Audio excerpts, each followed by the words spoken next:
गोव्याच्या समुद्रामध्ये एक लढाऊ विमान कोसळण्याची नुकतीच बातमी समोर आली आहे। हे लढाऊ विमान परतत असताना गोव्यातल्या समुद्र किनाऱ्याजवळ कोसळलंय। भारतीय नौदलानं याबाबत माहिती दिली आहे। MiG-29K असं हे लढाऊ विमान असून तांत्रिक बिघाडामुळे हे विमान कोसळलं असल्याची माहिती नौदलानं दिली आहे। प्राथमिक माहितीनुसार या अपघातात फायटर जेटच्या पायलटला सुखरूप बाहेर काढण्यात यश आलंय। अपघातापूर्वी वैमानिकानं परिस्थिती पाहून विमानातून बाहेर पडून थेट समुद्रात उडी मारली आहे, ज्यामुळे त्यांचा जीव वाचलाय। यावेळी नौदलानं शोध आणि बचाव मोहिमेच्या माध्यमातून पायलटची नंतर सुटका करून घेतली आहे। सध्या पायलटची प्रकृती स्थिर असून MiG-29K लढाऊ विमानाच्या अपघातामागची कारणं शोधण्याचे आदेश चौकशी मंडळाला देण्यात आले आहेत। या संदर्भात ANI या वृत्तसंस्थेनं सुद्धा माहिती दिली आहे।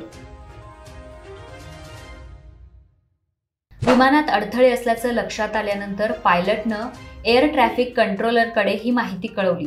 त्यानंतर बचावासाठी गोव्यातील नौदल हवाई तळावरून एक दुसरे हेलिकॉप्टर पाठवण्यात आले, अशी माहिती अधिकाऱ्यांनी सांगितली आहे।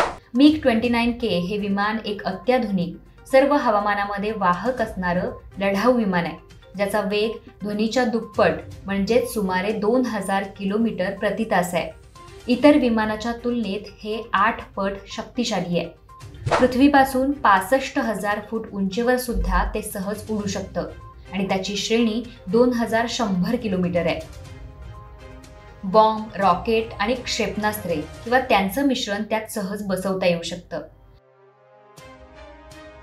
MiG-29K लढाऊ विमान INS विक्रमादित्य आणि INS विक्रांतवर आधारित आहेतच, तसंच गोव्यातल्या दाबोलिम विमानतळावरून देखील ही विमानं उडताना पाहायला मिळतात। सध्या भारतीय नौदलाकडे सुमारे 40 MiG-29K जेट विमानं आहेत।